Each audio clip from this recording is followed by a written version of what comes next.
I didn't just like wake up one morning and say, I want to go to the Mormon Church. So Kai, I was there. The sacrament was offered to me. What do you think I did? Uh, I don't know. I probably would. Like, even the idea of the song that I ever sung the song Praise to the Man is so, like, just cringy and awful. But okay, but this next part is where God showed me why he brought me to the specific Mormon church at this specific time at this specific day. Okay. It's okay to feel however you feel. Like, it's okay to feel lied to and be angry about that and to be upset about that. Like, It's so edifying to my faith when I get a glimpse and when I get reminded of how in control God is in those.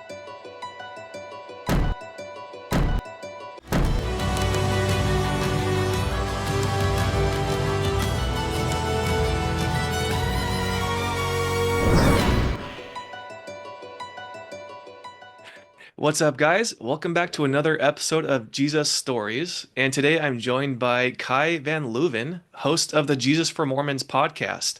Kai, how you doing, man? good. How are you, man? I'm doing great. Great to have you back on. And if you can believe it, I think I interviewed you, I think it's been over 6 months ago. That sounds about right. Yeah. Yeah. I Uh-huh. love being here and telling my stories. So appreciate you bringing me back on the platform. And yeah, it's awesome.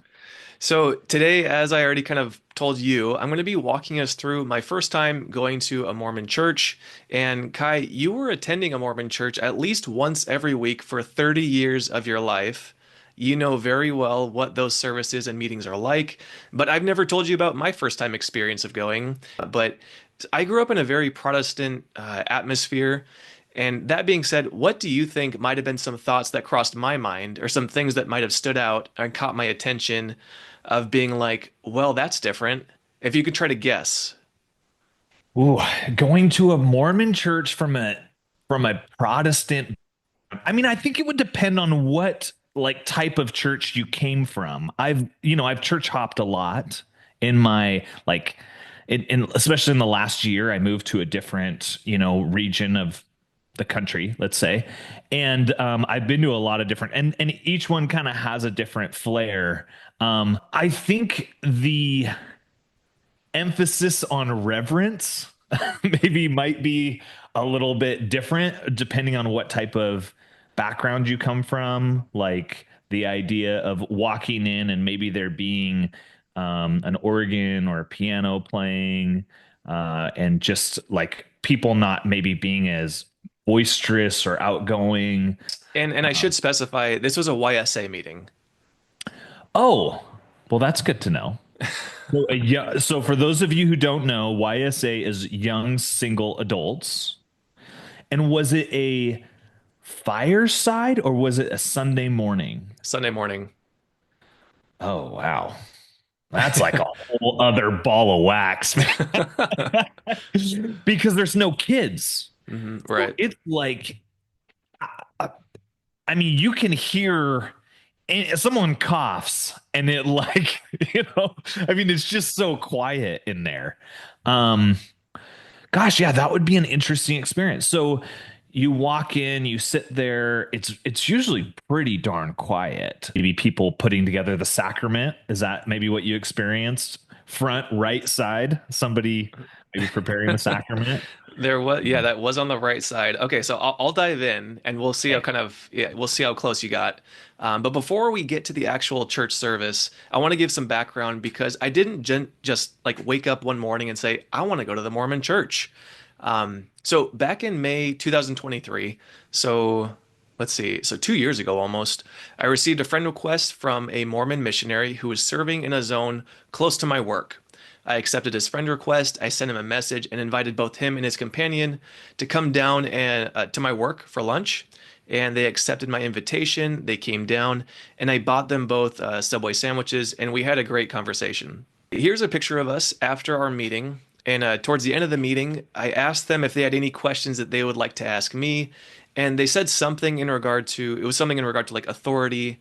And after I answered their question, one of them said, you know, Paul, you'd make a really good member of the church. And in return, I said, well, that's very kind to you. And if you guys ever wanted to stop by my church, I'd love to save you guys some seats.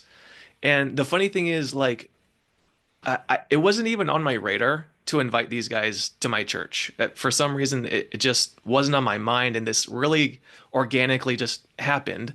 And to my surprise, they ended up saying, "You know what? We would love that." So eventually, these two guys near my work commuted to where I lived, which was a little bit more south, and they connected with three other missionaries from where I lived in my zone. And so one Sunday morning, five LDS missionaries came to my church and got to hear the word of God preached in power and in truth. And this was a very special experience that I'll never forget. It's been fun because I still kind of keep in touch with some of these guys since they've returned home from their mission. That that's awesome, Paul. What's funny about this is I was invited. This might kind of be something cool to bring some hope to people who listen to this who are maybe on the evangelical Christian line. When I was a missionary serving in Poplar Bluff, Missouri, I was invited to a charismatic revival. That sounds way different than what you would have experienced in the LDS church. And it was way, I mean, we're talking Bible Belt, just an experience that I haven't even experienced since. I mean, it was like, and I'm a charismatic guy. I'm a charismatic Christian guy who loves, a very Pentecostally lively service. This was, and we were invited to this meeting, and I'm there, and I'm like, I didn't necessarily think it was weird. I was more like, oh, this is so different than what I'm used to. It was a very, very Pentecostally service. But you fast forward 20 years later, and here I am, a Pentecostal, Mhm. um, coming out of Mormonism, and that was my first experience was as being a Mormon missionary in Poplar Bluff, Missouri. Hmm. So that's very cool that you kind of introduced these guys to Christianity in that way. Yeah, and so a week later, the missionaries near my house, they reached out to me and invited me to attend their church service, and I knew that was coming. It's pretty typical for missionaries to do a church swap these days, where they're willing to come to your church in exchange for you going to theirs. And with where I am today, I personally think that's a great trade, and I would take that any day of the week. Kai, when you were on your mission, do you remember ever church swapping like that, or did evangelicals just reach out to you and kind of invite you? Doing a church swap. Or Well, at I least did. like having that mentality, like, hey, I'm gonna go to their church in hopes of getting them in our doors. Yeah, I did that at a Pentecostal church, um, where they invited us to that, but no one came to ours. But Okay. they did want to experience that they're like, we're having a revival, and I'm like, I have no idea what that means. Let's do that. I had a guy who was training to be a Catholic priest who invited us to his. Actually, we did do a swap there. Um, Gosh, I wish his last name was Dodson. I remember that. But he came to our church where when I was serving in Dardine Creek, Missouri. He came to ours, and then we went to his. I don't want to be disrespectful. Parish, maybe. We went to his Catholic church service, and he gave me a book on catechism, which I thought was really interesting, and it was a very nice, good quality book. Um, so I thought that was a really interesting exchange, and he was a very sincere person, and a sincere, like, I actually do want to find out what you guys believe. And yeah, so that was a really good experience that I had there. Going to the Pentecostal church was a fun, lively experience. People were spontaneously baptized. I mean, there was a whole bunch of things that happened there. Um, that there were four of us missionaries there, so two sister missionaries, and then no, there were six of us, two sister missionaries and two sets of elders So all Mhm. six of us went to this revival service, and yeah, it was pretty cool. That So sounds fun. yeah, So after they invited me, I did feel a little bit of guilt to go because, they attended my church, so it's only fair if I attend theirs. I think that's a little bit of the gameplay there. But anyways, I wasn't sure which day I was going to go. And after about a month, I decided to go on a Sunday afternoon in July. And again, it was my first time ever attending a Mormon church, and it was a YSA meeting, as I previously mentioned. And at the beginning, after mingling with the missionaries, we sang a few hymns, which were nice and somewhat old-fashioned. You mentioned the organ, and so they were busting out the organ, there you and go. I think they're fun songs. I have no problem with that if it's a little old-fashioned. But I remember so flipping through the hymn book. I feel like, and Kai, tell me what you think. I feel like there are some songs where they're like kind of certain types of songs are kind of grouped together throughout the hymn book. Does that sound familiar at all to you? I believe that's the rhythm of like the old hymn book. Hmm. Like the very, I believe the beginning songs are like songs of the restoration. So like hymn number two is the Spirit of God. And then like 27 is Praise to the Man. I do have a question. Okay. You have sung the song Praise to the Man. I have not, no, we did not sing that song. I'm actually getting there too. Okay, So, sorry. yeah, so, and I think that's the first, like, I noticed there were like six songs in a row that were all about prophets. Praise to Mhm. the Man was one of them. We thank thee, O God, for a prophet. Come listen to a prophet's voice. We listen to a prophet's voice. God bless our dear prophet. And then Joseph Smith's first prayer was like the group of hymns. I'm just like, wow, we're singing about a lot of men here. Do you remember singing all six of those songs that I mentioned, or at least a few of them? I would say some of those are a little bit not sung very often.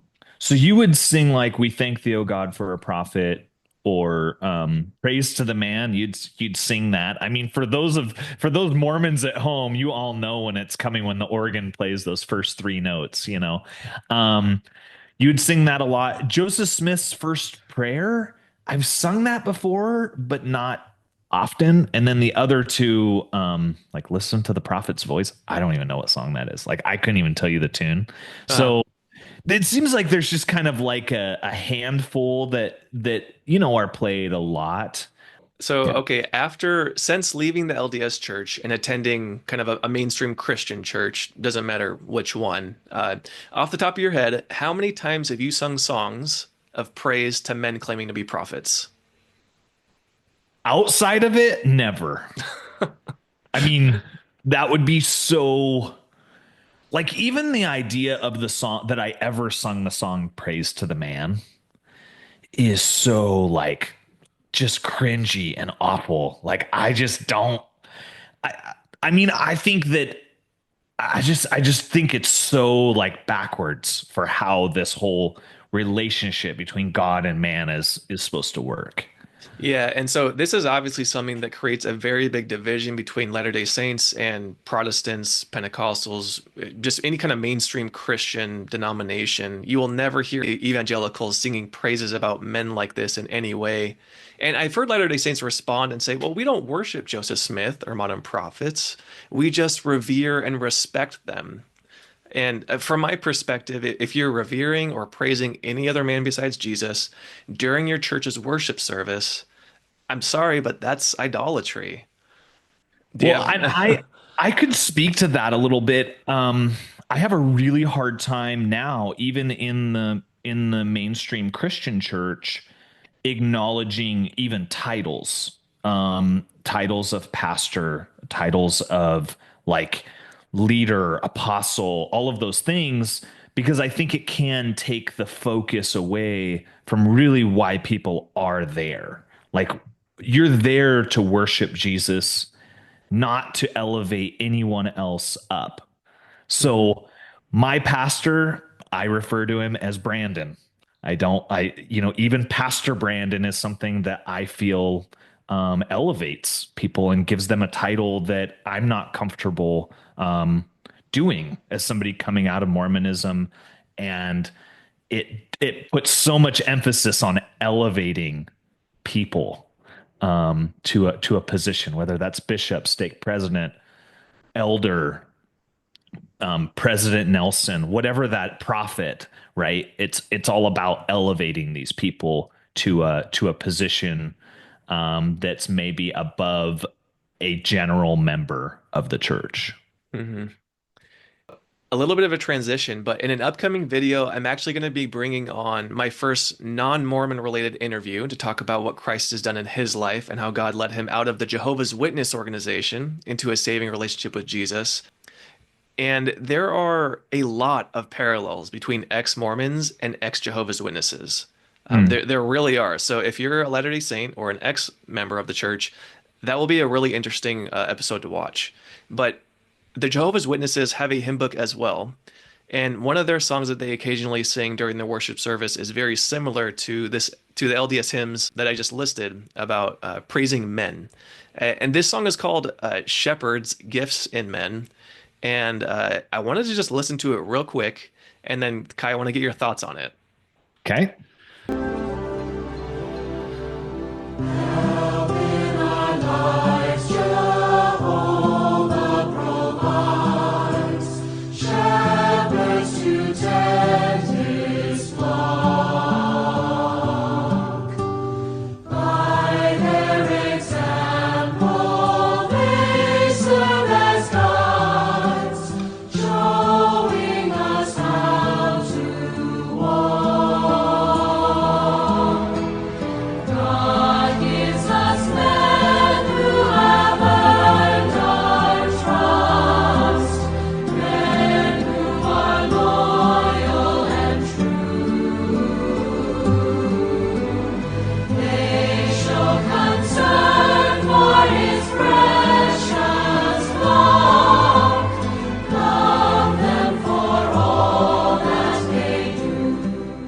Okay, so Kai, your thoughts and any kind of parallels there, or am I just grasping at straws?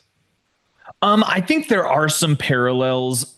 I think that the mantle of that a leader holds in the Mormon Church, the Church of Jesus Christ of Latter-day Saints, is literally God puts them there in that place, right? And they're able to make big decisions for you in your life. They have this gift of discernment. A bishop might be your common judge in Israel. There's a lot of like things where they say this person is important to you. I don't know how that relates to the Jehovah's Witness movement, but the idea that God placed this person there, which is what that song is saying, like as your leader, I think gives them a certain elevated position within that congregation. Um, and I think if there's one thing that I've learned is that people are imperfect. They make bad and sometimes selfish decisions. Even the best of us do. And so to put our faith in them, like they are there because God wants them to be there as your leader, I think sets people up for failure because I know that men are not perfect in all of their decisions. So if you told me, hey, God's going to put a pastor in your life who's going to be able to help you, or he's going to put Paul in your life and he's going to be able to help you. He's not going to be able to do everything. He's not perfect. He's going to make mistakes, but he's there to help you. I'd be like, oh, that makes sense. But to say that God is like, this is the person that if you go to them, you cannot fail in getting their counsel because they are led and directed by God, that's where you find yourself in a really difficult position. And I don't know if that's how Jehovah's Witnesses view it, but I know in the Mormon church, the prophet will never lead you astray. Never. Unless you're bringing young teaching about Adam being God, right? Yeah, or Brigham Young about blacks. Or, I mean, take your Joseph Smith's. public persona of being dishonest about polygamy and his private practice of polygamy. Hmm. Um, you can go down the line of how these people have shown, we can't say that they're liars, maybe duplicity, um, and fallen short of who Jesus is and that mantle of leading people and being God's spokesperson. Yeah. Yeah, I mean, like for me, I would be so uncomfortable if people wanted to sing any church service about me. Like, if I really even if I felt like I was a prophet of God, I mean, the people in Rome, in Greece, I believe, in the Bible, it talks about them worshiping Paul and I think it was Barnabas, and they immediately said, "Stop! Like, stop worshiping me." I feel like that should be the attitude of anyone who is in any way a leader in the church. Should say, "No, no, no." You're like take instead of taking these 3 minutes to sing about me or a group of men, keep worshiping about of the one true God. Yeah, and I think where you may get some pushback on this is every Christian leader an example of that. Hmm. Right? I mean, if Hmm. we're gonna call out, I think that it's good to have this pushback of like, who are you being led and influenced by? Is it a servant leader, right? Or Hmm. is it a hey, look at me leader? Um, and I think that anyone, even if somebody is ex-Mormon coming out of the Mormon church, they should say like, who is it that I want to be led by? Do I want to be led by an institution that has kind of systematically not told me the truth? Or do I want to be led by somebody who's just fearlessly pursuing Jesus, making it all about Jesus, not about themselves, right? Those are great points. Yeah. So anyway, thankfully, when I was attending this meeting, none of those hymns were sung. So they sang one song, then they blessed the sacrament and passed that around. And for those of you who do not know, the sacrament is pretty similar to communion, except they use water instead of grape juice.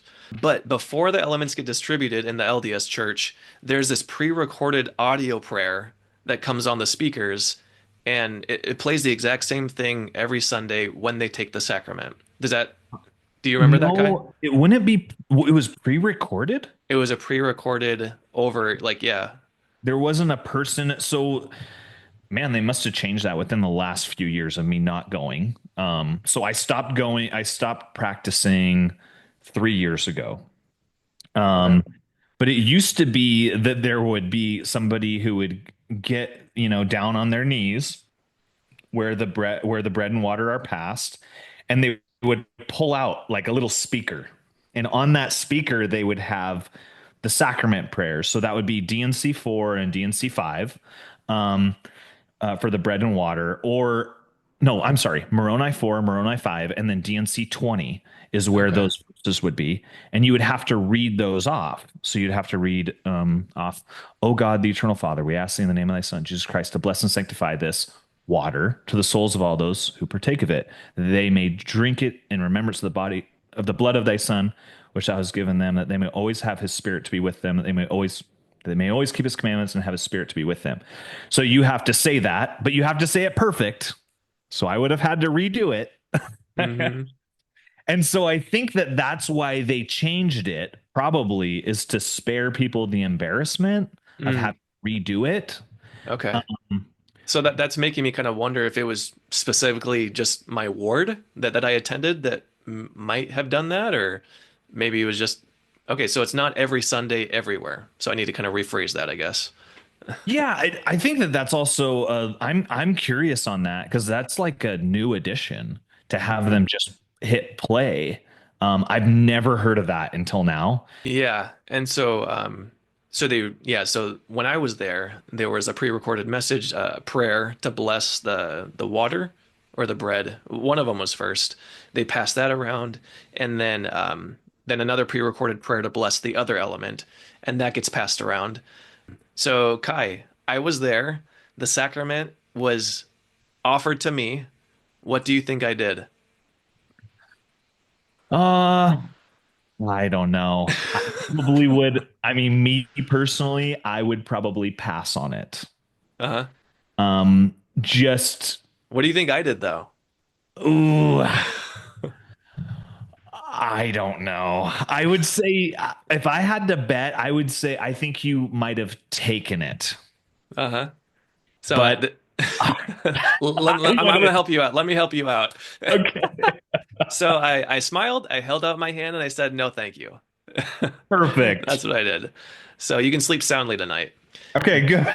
But okay, but this next part is where God showed me why he brought me to the specific Mormon church at this specific time at this specific day. Okay, so it was after the sacrament, and I believe it was the bishop who stood up in front of the congregation and he called a young man forward and then called three missionaries up as well. And the bishop announced this young man's name, and we're just going to call him John, just to keep Okay. it confidential. John sat down in a chair in front of the congregation, and the bishop and the missionaries all laid their hands on him and said a prayer. And so, when this happened, John was receiving the gift of the Holy Ghost, and he was being confirmed into the LDS Church. Then this man went back and sat down in his seat.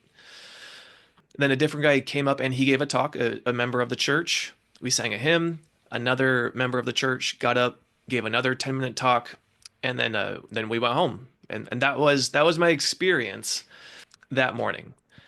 But when I got home, I jumped on Facebook and I noticed that I was able to get in touch with this guy that got confirmed because he was friends with some of the missionaries that attended my church, and so we had the, Hmm. the mutual connection there. I found him and reached out to him and just said, "Hey, I saw you get confirmed this morning.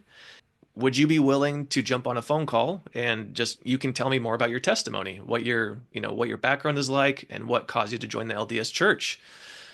And after a couple weeks, we got connected, and after about 30 minutes into the phone call, he proceeded to ask me a question, and he said, I have a friend who's a Christian, and he thinks the Mormon Church is wrong. And then my friend opened up the Bible to Matthew 16:18, which talks about Jesus saying that his church will never be destroyed. But we believe that his church was destroyed and then it was later restored by Joseph Smith, right? Maybe you can help me answer that question, Paul. What do you think? And I remember saying, well, I think your friend's right. So who do you think we should trust? The words of Jesus or the words of Joseph Smith? And at first, he was not sure how to respond to that question because it never feels right to say we should trust someone more than Jesus, right? Hmm. But if he says we should trust Jesus, then that totally undercuts the entire foundation of Joseph Smith and the LDS Church. And so he was kind of baffled by just thinking about that. He didn't answer the question. Then I wanted to kind of give him a little bit more about my background because he was telling me a bunch about his background. I told him about my background and my testimony and how God's brought me to where I am today, how he's called me to reach out to people and share his truth with them, which sometimes involves warning them about accepting a false gospel and following Hmm. a false Christ and whatnot. He recently started meeting with the missionaries only about 5 months ago. He never looked into the history of Joseph Smith or the LDS Church. And I remember saying to him, "You seem like someone who wants the truth. And I don't think you would want to waste your life devoting your time, talents, and money towards something that is false and not of God. And because of that, I feel the need to share with you some important information that I would want to know if I was in your shoes." And following that conversation, we talked about Joseph Smith and how he married over 30 wives and how he married other men's wives and about race in the priesthood. Just saying, I think you should know about this stuff. And he had no clue about any of that whatsoever. At the end of our phone call, I encouraged him to look into these things for himself, to continue meeting with missionaries and ask them whatever questions he wanted, pray for God's guidance, and make the decision for himself. After investigating these things for about a month and talking with the missionaries, he eventually came to the conclusion that there's no way the LDS Church is of God. And we continued having phone conversations, and I remember him saying that, Paul, I was convinced that this was the one true church, but you saved me from believing a lie. Hmm. And he was very grateful. He stopped attending the LDS Church, and he's currently growing deeper in his walk with Christ. But Beautiful. But the one thing is that For ex-Mormons and ex-Jehovah's Witnesses, it's so common for them to find out the truth of their religious institution. And then following this realization, there's just so much anger and bitterness because these people gave their lives to this organization only to find out they've been lied to. And they're never going to get those years of their life back. Kaya, and I know you went through a period of that, right? Yeah, yeah. I went through a time where you feel jaded, you feel angry, you feel upset that you spent all of this time in an institution that is not being honest. Number one, I think that's a surface level thing that most ex-Mormons feel is like this institution was just not honest. And they still aren't really that honest. They still haven't gone back and said, hey, like, we're only talking about Joseph Smith and Brigham Young and their polygamy, blacks in the priesthood, the Book of Abraham. Like, we're only coming back because so many people are talking about it, not because we want to be honest.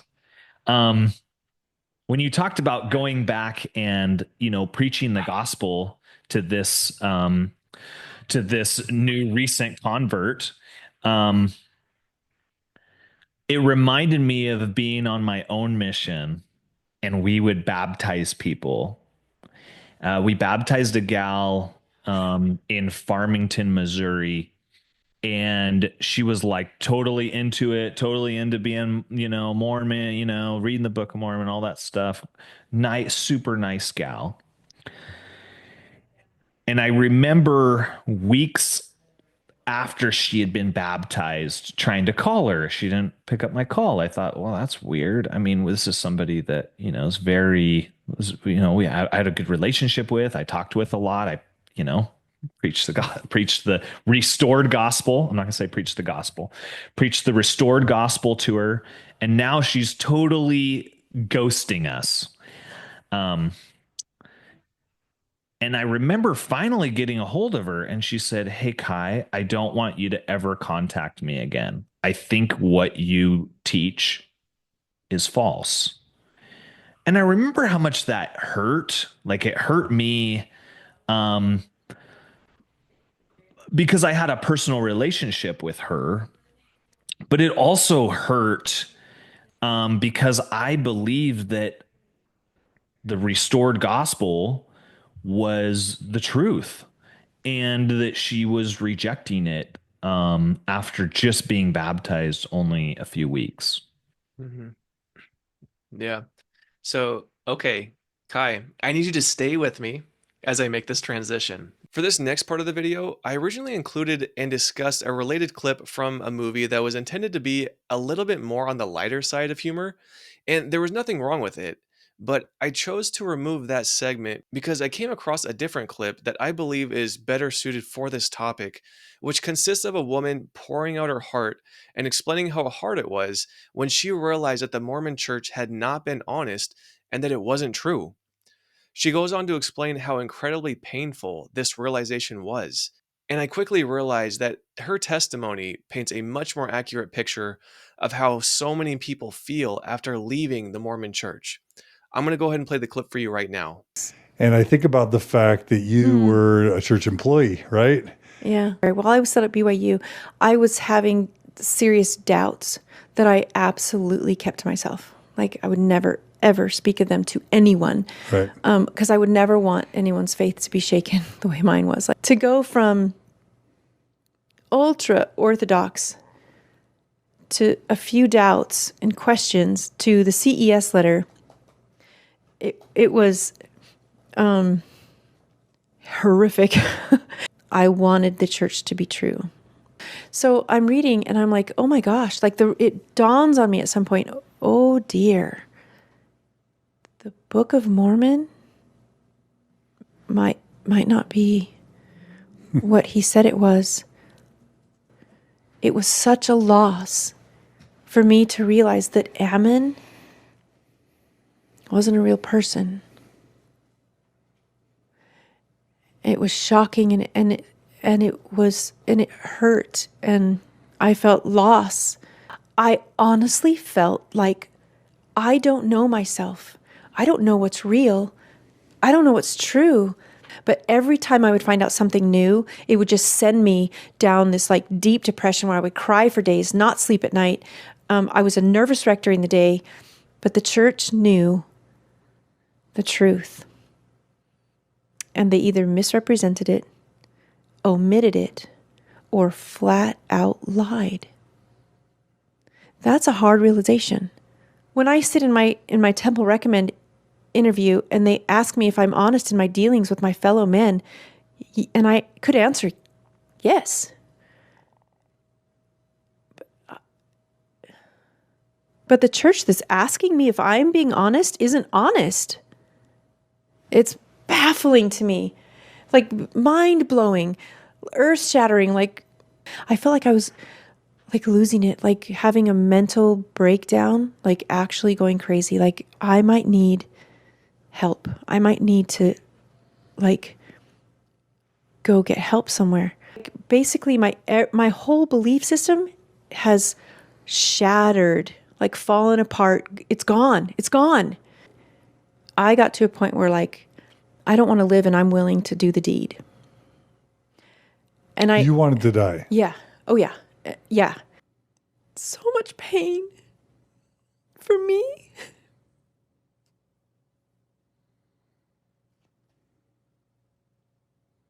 It was my lust.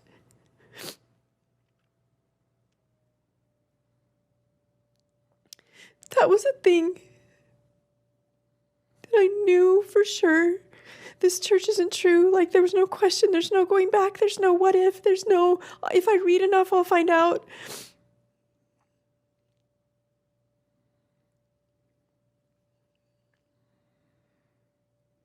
This thing that I've devoted my life to. And I mean devoted, like happily, worthily, faithfully, given my life. And it's not real. It's not real. And I don't know what to do with that information. It's too much. In that moment, I knew. I just remember screaming, like at the top of, like screaming, this church is bullshit. The whole thing. It's bullshit. And I don't know what to do with myself, and I don't know how to live, and I don't know how to function. It's okay to feel however you feel. Like it's okay to feel lied to and be angry about that and to be upset about that. Like to actually push that down and to say, oh, this doesn't bother me. That's not authentic, right? And also to maybe overreact and be overly theatrical is not authentic either. And so I look at like what results, what fruits come out of people leaving the Mormon Church. And yeah, you start to say like, I've been lied to. Every single person I meet for the rest of my life, I have to be cagey with. I have to not, I'm not going to let them in.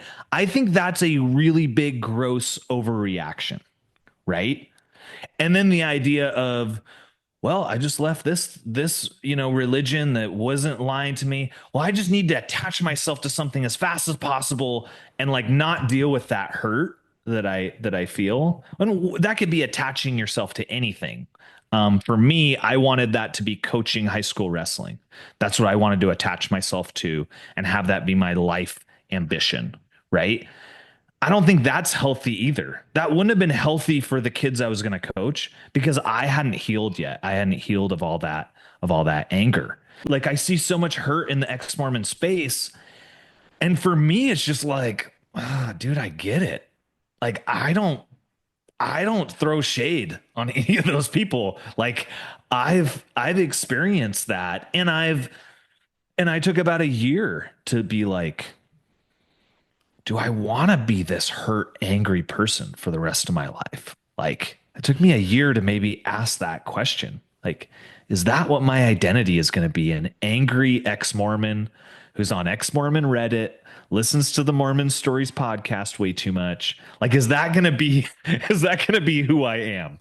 Um, Yeah, I mean, just the anger and hurt that comes from finding out the truth, and that's one of the reasons why just telling people why their beliefs are false is a terrible idea. If evangelicals are just telling Mormons why Joseph Smith is a false prophet, we have to do better than that. It's got to be combined with the truth of Jesus Christ. We need to give these people the truth for them to replant their foundation on, and we know that the foundation of Christ is solid and cannot be moved. So I know I can speak for myself and you as well, Kai, that when we talk to people of different religions, the first reason is to be faithful to God and fulfill the Great Commission. But secondly, we don't want people to waste their lives on something that's false.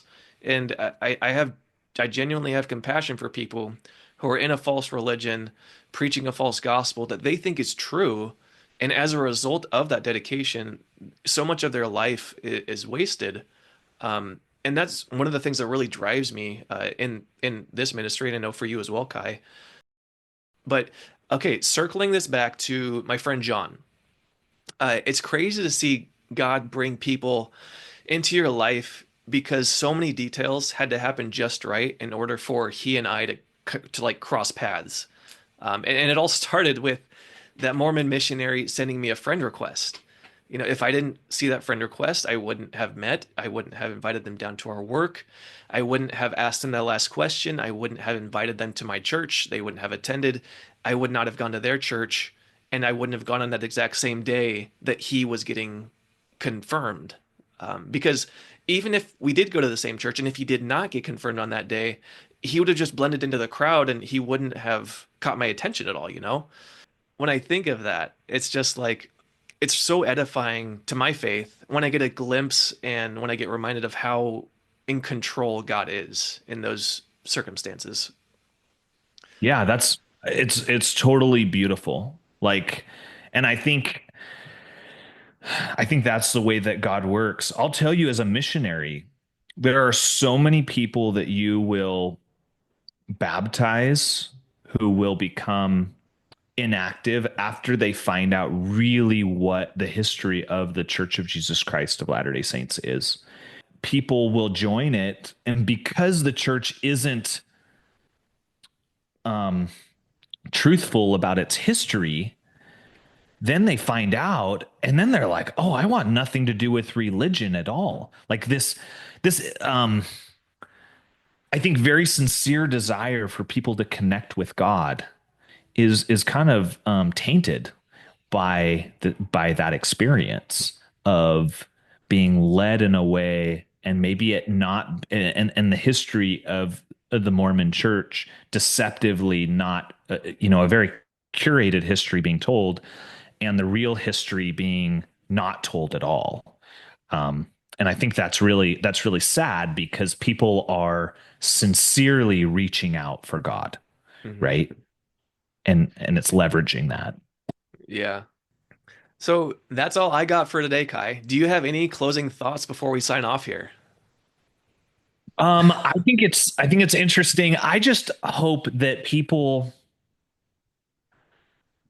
I mean, my heart is always for those who believed so heavy that the church was true and found out it wasn't. And what do they do with that information? And I honestly believe that the hope that people are looking for and the healing that people want is through Jesus and through the gospel. I'm not talking about the restored gospel. I'm talking about the gospel. That's what brings hope. That's what brings healing to people. And I just want my community, Mormons, what I identify as, I want them to know that hope and that healing. Yeah, and I think a number of my viewers are probably familiar with you already, but if you've not watched Kai's channel, any of his videos before, he has a fantastic channel. Again, that's Jesus for Mormons. If you take some time, go watch some of his videos and you will be blessed by it. I guarantee it. So, Kai, this has been awesome, dude. Thank you for joining me today. Yeah, no problem, man.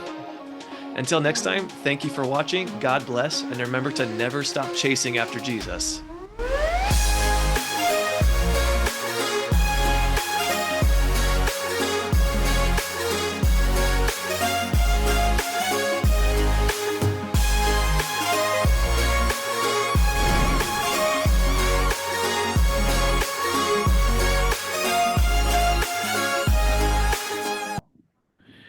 Oh, here we go.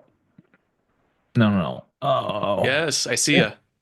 Dude, I look crazy. Hold on one second. I love it.